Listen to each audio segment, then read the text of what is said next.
It's the first week of August 2026, and the Islamic Revolutionary Guard Corps just put out a statement that landed like a grenade in every defense ministry, every intelligence briefing room, and every Air Force headquarters around the world. The IRGC Aerospace Force announced through Tasnim News Agency and IRNA that several Zulfiqar and Qadr ballistic missiles had struck the deployment ramp and maintenance hangar for United States F-35 fighter jets at Muwaffaq Salti Air Base in Jordan, also known as Al Azraq Air Base, completely destroying 3 F-35 aircraft and causing heavy damage to 3 others, with U.S. officers and maintenance personnel killed in the attack. 3 F-35s, the most advanced, most capable, most expensive tactical fighter aircraft in the history of aviation. Not just damaged, destroyed, gone. If you take the IRGC at its word, Iran just achieved in a single ballistic missile strike what China, Russia, and every adversary of the United States has spent decades and billions of dollars trying to figure out how to do: hit the aircraft that was specifically designed to be unhittable. And the world was watching what the American military would say in response. Here is what CENTCOM said. Quote, "No United States aircraft were destroyed or damaged in recent attempted Iranian attacks. All missiles and drones were intercepted or failed to reach targeted areas." And then, within hours of that statement, American aircraft were back over Iran delivering what President Trump called a beating. The IRGC made the claim. CENTCOM denied it. The bombs started falling again. And somewhere in the space between those 3 events is the most important story in this entire conflict about information warfare, about stealth technology, about what Iran's air defense network can and cannot actually do, and about why this specific claim, an F-35 kill claim, matters more strategically than almost any other propaganda the IRGC could have released. We are going to break down everything in this video. We are going to go through the specifics of the July 30th claim, what the IRGC said, what the satellite imagery analysis shows, what Jordan's own military said about the missiles it intercepted that morning, and why the chain of evidence from the IRGC's side does not add up to independent confirmation of 3 destroyed F-35s. We are going to cover Iran's pattern of F-35 kill claims throughout this conflict, starting from the 12-day war in June 2025. Because this is not the first time Iran has claimed to have shot down the most advanced stealth fighter on Earth, and the history of those claims tells you something important about what they mean and what they do not mean. We are going to get into the actual physics of F-35 stealth, how the aircraft's radar cross-section works, what the AN/SQ-239 Barracuda electronic warfare suite does to Iranian fire control radars, and why the F-35's entire operational concept is built around engaging threats from outside their engagement envelope. We are going to talk about the Bavar 373, Iran's best air defense system, the one Iran credited with the F-35 kills in June 2025, and go through what independent analysts actually assess about its real capability against low observable aircraft versus what Iranian state media claims. We are going to cover the one confirmed F-35 incident from March 2026 that was real, and what it tells us about the genuine vulnerabilities that even 5th-generation fighters face in heavily contested airspace. And we are going to get into the China angle, specifically the YLC-8B radar system that defense analysts suspect is part of a networked anti-stealth detection grid being provided to Iran. Stay through this entire video because the strategic analysis section is going to draw the board on what Iran's F-35 claim strategy actually achieves, even if the claims are not true, and why the F-35 kill narrative is the single most valuable piece of information warfare the IRGC has in its arsenal, regardless of whether any F-35 was actually destroyed. Let us get into all of it right now. If we rewind to the morning of July 30th and look at the sequence of events as they actually unfolded, the picture is considerably more complex than either the IRGC narrative or the CENTCOM denial on its own. The IRGC's Aerospace Force said the strike on Muwaffaq Salti was retaliation specifically for American strikes on Iran's Qeshm Island the day before, on July 29th. The weapon of choice was Zulfiqar and Qadr medium-range ballistic missiles, both solid-fueled systems with the accuracy specifications to theoretically hit specific structures at a fixed base if the targeting data is precise enough. That matters because it tells you something about the intent regardless of the result. The IRGC was specifically targeting the F-35 ramp and hangar rather than the general base area, which means they had specific intelligence about where the F-35s were parked. Jordan's own military confirmed intercepting and shooting down 5 missiles launched from Iran toward Jordanian territory that morning. The 4th consecutive day Jordan had been intercepting Iranian missiles. The Jordanian military statement was precise. Air defenses engaged 5 missiles launched from Iran targeting the kingdom's territory. The missiles were detected, intercepted, and shot down according to established defense plans. Jordan saying it, intercepted 5 missiles does not tell you definitively that all 5 were defeated. An intercepted missile whose warhead breaks apart can still scatter debris.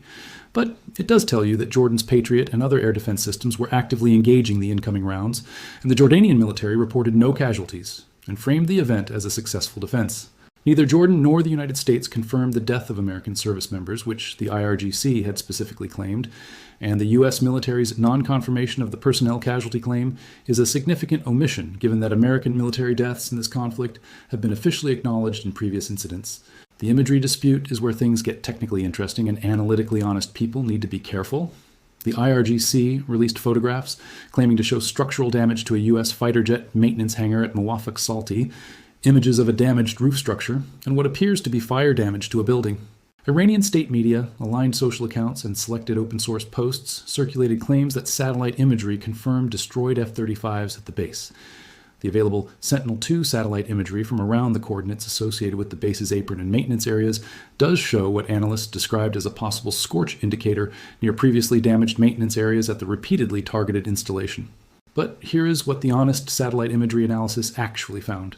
The available material from July 30th did not independently establish either identifiable aircraft wreckage in the shapes of F-35 airframes or the claimed 6 aircraft damage total. Structural damage to a hangar building is not the same thing as 3 destroyed aircraft. A scorch mark near a maintenance area is not the same thing as 3 F-35s obliterated on the ramp. The imagery is consistent with some damage having occurred at the base.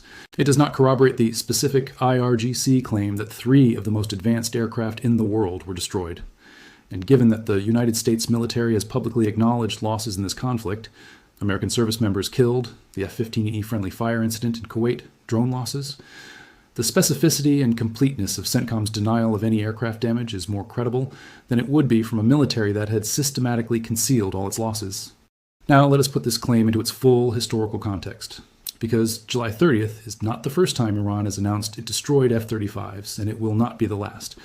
During the 12-day war in June 2025, when Israel began striking Iranian nuclear and military infrastructure, Iranian state media released a sequence of claims about Israeli F-35 shootdowns that represents one of the most aggressive information warfare campaigns of the entire conflict. The first claim came on June 13th. An F-35 shot down over western Iran, pilot ejected, pilot reportedly captured by Iranian forces. The second claim came June 14th. Another F-35, another pilot reportedly captured, described specifically as a female pilot by Noor News. The third claim came later on June 14th. A third F-35, another pilot reportedly apprehended by commandos. The fourth claim came on June 17th. A fourth Israeli F-35 shot down over Tabriz. In every single instance, the Bavar 373 air defense system was credited with the kill. In every single instance, the Israeli military did not confirm the loss of any aircraft or personnel.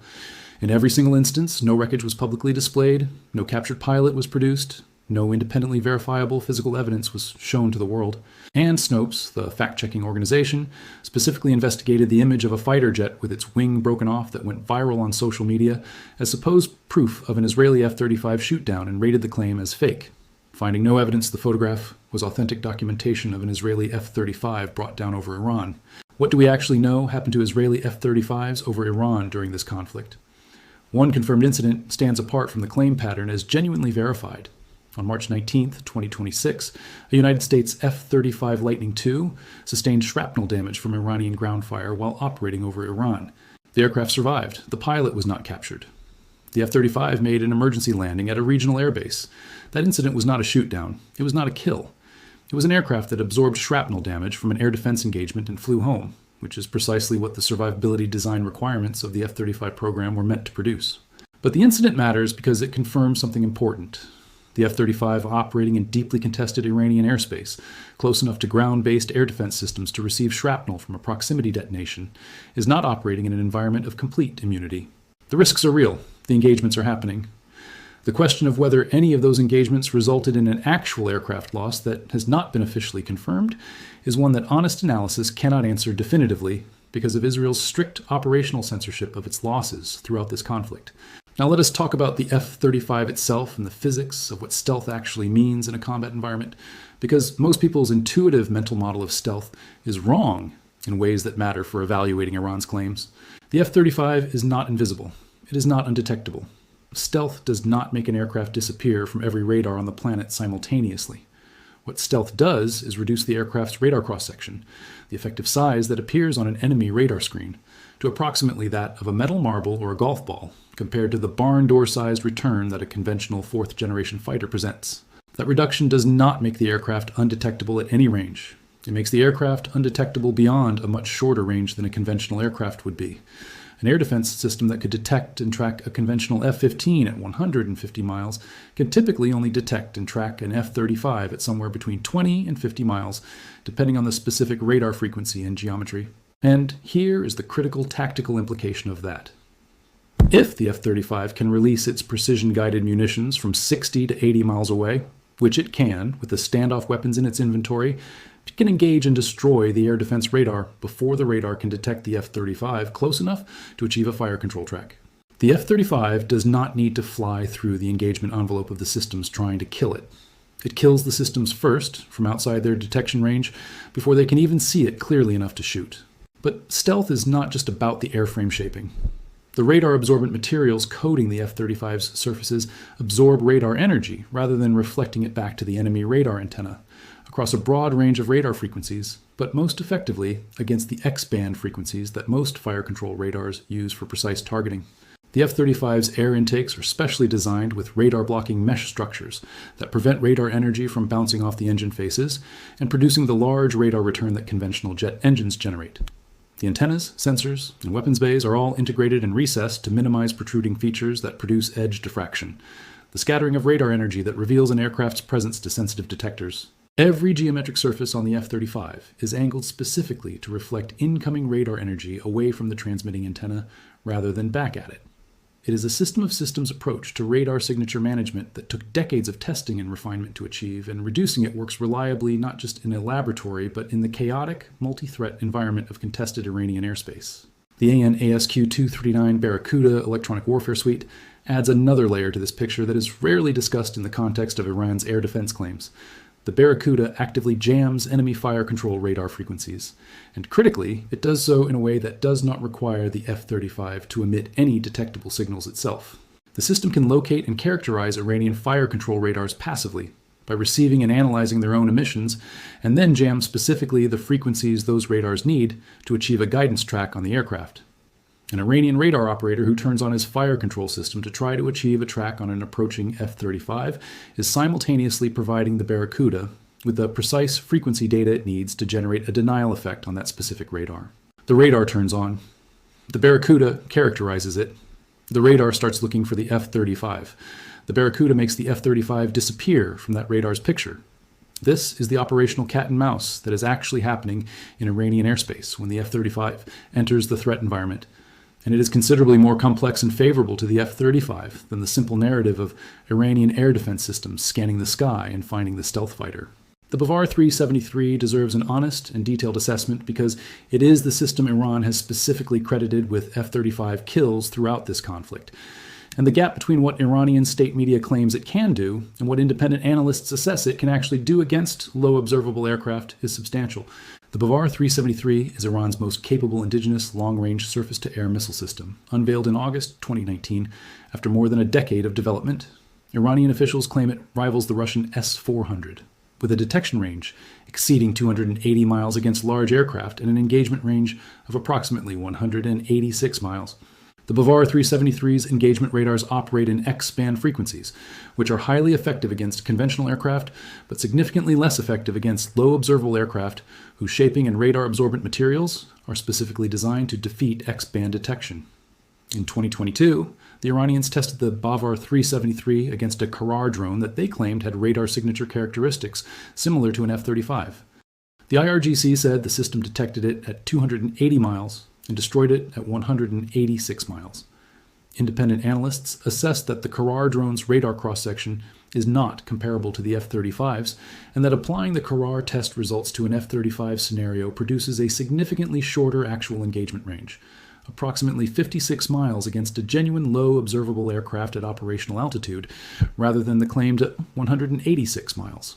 At 56 miles engagement range against an aircraft that can release precision standoff munitions from 60 to 80 miles, the Bavar 373's ability to achieve a killing track on an F-35 before the F-35 destroys the Bavar 373's radar becomes a very narrow and operationally marginal window, not the decisive anti-stealth capability that Iranian state media describes. The piece of this picture that genuinely complicates the easy dismissal of all Iranian air defense capability against stealth aircraft is the China angle, and it deserves serious attention. Defense analysts examining the March 2026 F-35 shrapnel incident and the broader pattern of Iranian air defense activity during the conflict have specifically suspected the involvement of Chinese-origin anti-stealth sensing platforms, most notably the YLC-8B UHF radar system. The UHF and VHF radars operate at longer wavelengths than the X-band fire control radars that conventional air defense systems use, and those longer wavelengths interact with the geometric features of stealth aircraft, wing junctions, antenna housings, air intakes, in ways that can produce radar returns significantly larger than what X-band radars see. The YLC-8B cannot achieve the targeting precision required to guide a surface-to-air missile directly to an F-35. It is a surveillance radar that tells you approximately where the stealth aircraft is, not an engagement radar that can guide a missile to an intercept point. But used as part of a networked detection architecture that layers the YLC-8B's sector-level tracking data with infrared tracking systems and distributed targeting nodes, it theoretically provides Iranian air defense commanders with enough positional data to cue other systems toward a stealth aircraft's general location, at which point shorter-range sensors can attempt to achieve the closer-range tracks needed for engagement. Whether that networked anti-stealth architecture is actually operational and performing at a level that could produce genuine F-35 shootdowns is the central unanswered technical question of Iran's air defense story in this conflict. Here is the honest accounting of what we actually know and do not know. We know Iran made the July 30th claim with specificity. 3 F-35s, Muwaffaq Salti, Zulfiqar, and Qadr missiles. We know CENTCOM denied it with specificity. No aircraft destroyed or damaged, all missiles intercepted or failed to reach targets. We know Jordan confirmed intercepting 5 Iranian missiles headed for its territory that morning. We know the satellite imagery shows evidence of some damage at the base, but does not independently corroborate 3 destroyed aircraft. We know Iran has made multiple previous F-35 kill claims throughout this conflict that were not independently verified, and were denied by the American and Israeli militaries. We know one confirmed F-35 shrapnel damage incident occurred in March 2026. We know Israel maintains strict operational censorship of its losses. And we know that the information space around this conflict is one of the most aggressively contested information environments since the Gulf War. Both sides have strong incentives to shape the narrative about their military performance, and independent verification of specific battlefield events is extremely difficult in real time. The honest answer is that we cannot definitively resolve the gap between the IRGC claim and the CENTCOM denial from publicly available information. What we can do is assess the relative credibility of each against everything else we know, and that assessment points strongly toward the CENTCOM denial being the more accurate account of what happened on July 30th. You have made it to the Global Roundup section, and the international audience watching Iran's F-35 kill claim most closely and most analytically is not in the Middle East. It is in Beijing and Moscow and Pyongyang, where military planners have been studying every piece of information coming out of this conflict about the operational performance of American 5th-generation aircraft in a genuinely contested air defense environment. China's defense establishment is specifically interested in the question of whether a networked anti-stealth detection architecture using low-frequency surveillance radars, infrared tracking systems, and AI-assisted sensor fusion can provide enough positional data on F-35s to enable ground-based missiles to achieve kills at operationally meaningful rates. If Iran's claims were true, if the Bavar 373 or any other Iranian system did produce genuine F-35 kills, that result would validate a counter-stealth doctrine that China has been investing in for more than a decade, and would fundamentally change the calculus of any future conflict involving Taiwan. Chinese military publications closely analyzed every detail of the March 2026 shrapnel damage incident, the June 2025 Israeli F-35 operation claims, and the July 30th Muwaffaq Salti claim. Russia is similarly watching with professional interest, particularly because the Bavar 373 is derived in part from Russian S-300 technology, and the performance of Iranian air defense systems against American stealth aircraft provides data relevant to Russian air defense planning against NATO air power in a potential European conflict. North Korea, which has invested in its own anti-stealth radar programs and surface-to-air missile development, is drawing doctrinal lessons from the Iran conflict's air war that will shape Pyongyang's air defense planning for years. You have made it to the strategic analysis section, and here is the board that reveals why Iran's F-35 kill claims are strategically valuable to the IRGC, regardless of whether they are true, and why the United States has to take them seriously, regardless of whether CENTCOM believes a single one. The IRGC is not making F-35 kill claims, primarily for the domestic Iranian audience, though domestic morale is a real consideration. The The IRGC is making F-35 kill claims because the claim that Iran's air defense network can shoot down the most advanced stealth fighter in the world is simultaneously the most credible deterrent statement Iran can make, the most valuable intelligence Iran can offer to China and Russia in exchange for material and diplomatic support, and the most damaging narrative Iran can inject into American domestic and allied political debates about the cost and sustainability of the air campaign. Consider what it costs the IRGC to make an F-35 kill claim: a statement through Tasnim news agency, a photograph of a damaged hangar building, a reference to coordinates in a social media post. The cost is essentially zero. The potential strategic return on that zero-cost investment is enormous. If the claim is widely believed and creates doubt in allied capitals about F-35 survivability, allied governments face domestic questions about why their F-35 fleets are operating in an environment where the aircraft might be getting shot down. If the claim is believed by potential Iranian proxy fighters and sympathizers globally, it boosts the narrative that the IRGC is militarily effective against American power, even while its military infrastructure is being systematically destroyed. If the claim reaches Chinese and Russian military audiences and reinforces their assessment that counter-stealth architectures can work, it strengthens China's and Russia's willingness to provide Iran with diplomatic cover, intelligence support, and whatever additional material assistance they can supply without triggering direct American retaliation. A false F-35 kill claim that is widely believed generates all of these effects without requiring Iran to actually shoot down a single aircraft. The claim is the weapon, and the credibility environment created by Israel's operational censorship and the genuine complexity of verifying battlefield events in real time is the medium through which it travels. The American response to Iran's F-35 claim, the intense wave of strikes that followed, was also a form of information warfare answering the IRGC narrative with the most powerful countermessage available. You claim to destroy 3 F-35s. Here is what happens to Iran after you make that claim. The bombs that fell on Iran following the July 30th statement were not just military targeting. They were a message delivered in the only language that the IRGC consistently responds to, saying that the information warfare strategy of claiming to defeat American air power does not change the operational reality of American air power, delivering consequences to Iran. Every time the IRGC releases an F-35 kill claim and the American military responds with an intensified strike package, the operational counter-narrative writes itself in the target footage that CENTCOM releases. The F-35s that Iran claimed to have destroyed are on the strike footage delivering precision munitions to targets across Iran the next morning. That is the rebuttal that speaks louder than any press statement. The final piece of this strategic board is what Iran's F-35 claim pattern reveals about the actual state of its air defense network. A military force that had genuinely and reliably shot down multiple F-35s would not need to make claims through state media. It would have wreckage to display, captured pilots to present, physical evidence that produces its own information environment. The absence of any physical evidence across an entire campaign of claimed F-35 kills, the absence of an identifiable airframe on the ground, the absence of a produced pilot, the absence of any independent confirmation, tells you that the claims are the product of information warfare strategy, not operational air defense achievement. Iran has a capable and sophisticated air defense network. The Bavar 373 is a genuine system with genuine capability. The networked anti-stealth detection architecture that may involve Chinese origin sensors is a genuine area of uncertainty that American operational planners are appropriately concerned about.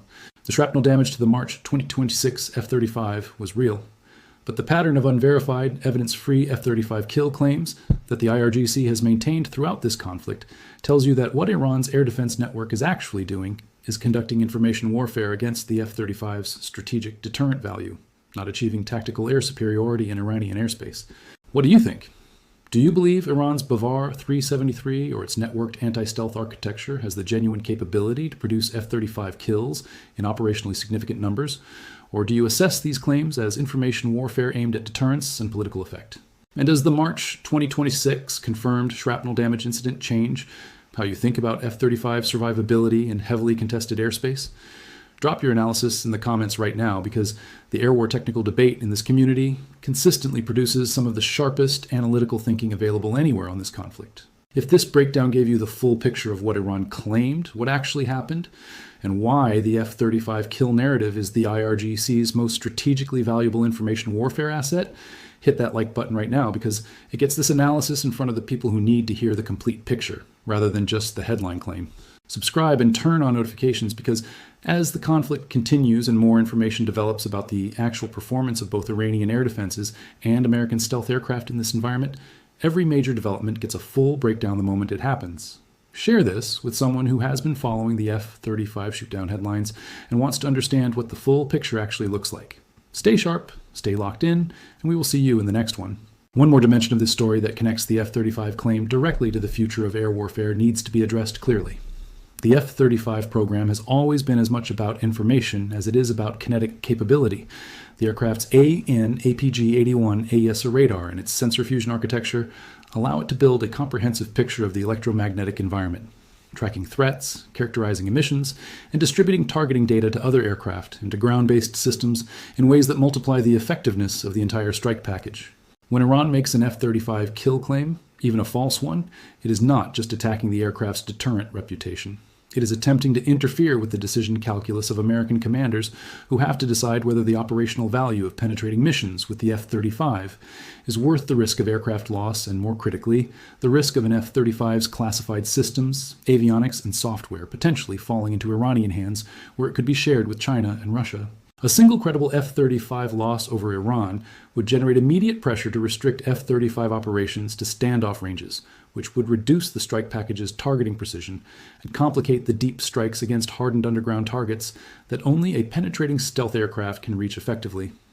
The F-35 kill claim is an attempt to impose a behavioral change on American military operations through the threat of reputational and technological consequences, even in the absence of actually achieving those consequences in the physical domain.